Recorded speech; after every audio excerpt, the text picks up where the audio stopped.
Bonsoir, c'est Headline News. La douane sénégalaise a saisi au port de Dakar des munitions de guerre. Ces munitions ont été découvertes dans le navire Eolika battant pavillon guyanais. Selon la douane, la valeur des cartouches est estimée à plus de 3 milliards de francs CFA. Le président ivoirien Alassane Ouattara fustige la junte malienne et soutient qu'il est inacceptable qu'un régime militaire reste en place un quinquennat. Selon lui, cette junte est à l'origine de l'embargo imposé au Mali. Il s'est prononcé lors de sa visite de travail au Gabon. L'Union européenne hausse le ton face aux militaires soudanais. Le représentant pour les affaires étrangères et la politique de sécurité, Joseph Borrell, les accuse d'utiliser une force excessive contre les manifestants. Le communiqué a été diffusé aujourd'hui.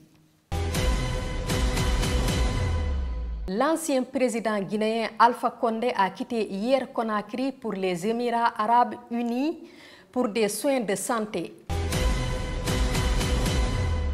Hier lundi, les États-Unis ont marqué la journée Martin Luther King Jr. en hommage au pasteur africain-américain connu pour son rôle dans la lutte en faveur des droits civiques. Laurel Bowman nous explique dans ce reportage comment les questions de justice sociale continuent de jouer un rôle central dans la politique américaine. Récit de Abdourahmane Dia. Et je veux dire au peuple américain et aux nations du monde, nous avançons et aucune vague de racisme ne peut nous arrêter. L'ascension de Martin Luther King Jr. en tant que leader des droits civiques a commencé en 1955 lorsqu'il a dirigé la campagne en faveur de la déségrégation des bus publics dans l'État de l'Alabama. Il a ensuite dirigé des mouvements pacifiques en faveur de l'égalité des droits. En 1964, Dr. King a remporté le prix Nobel de la paix. La même année, le président américain Lyndon Johnson a signé le Civil Rights Act et l'année suivante le Voting Rights Act. Ces lois ont interdit la ségrégation raciale dans les lieux publics et les pratiques discriminatoires qui empêchaient les Noirs de voter.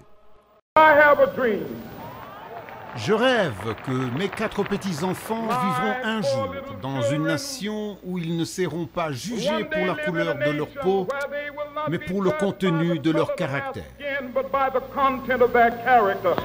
Cette semaine, le ministère américain de la Justice a rendu hommage au Dr. King dans un forum virtuel.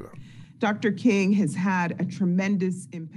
King a eu un impact sur toutes nos vies et son héritage d'espoir et son engagement farouche en faveur de la justice et de l'égalité reste présent dans notre travail quotidien à la division des droits civiques. De nombreux leaders du mouvement des droits civiques affirment que la lutte de Dr. King pour l'égalité des droits de vote reste d'actualité. La semaine dernière, le président Joe Biden et la vice-présidente Kamala Harris se sont rendus au lieu de sépulture de Martin Luther King Jr. dans l'État de Géorgie, où Biden s'est exprimé sur le débat national en cours sur le droit de vote.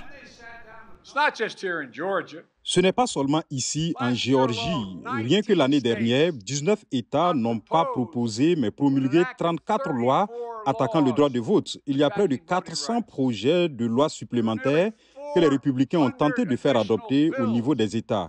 Il ne s'agit plus de savoir qui peut voter, il s'agit de rendre le vote plus difficile. Il s'agit de savoir qui compte le vote et si votre vote compte du tout.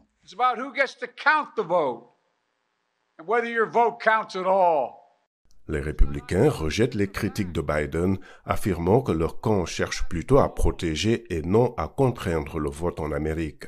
Ils se disent également alarmés par les propositions visant à modifier les règles du Sénat pour adopter une nouvelle loi nationale sur le droit de vote sans le soutien des républicains. King a été assassiné en 1968. Mais des décennies plus tard, ces célèbres paroles inspirent encore beaucoup à continuer à travailler pour la justice raciale, une question qui reste au cœur du dialogue national aux États-Unis.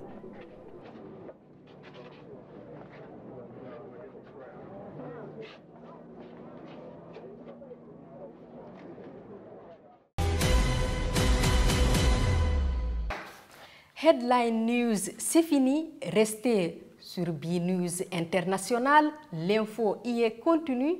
Au revoir.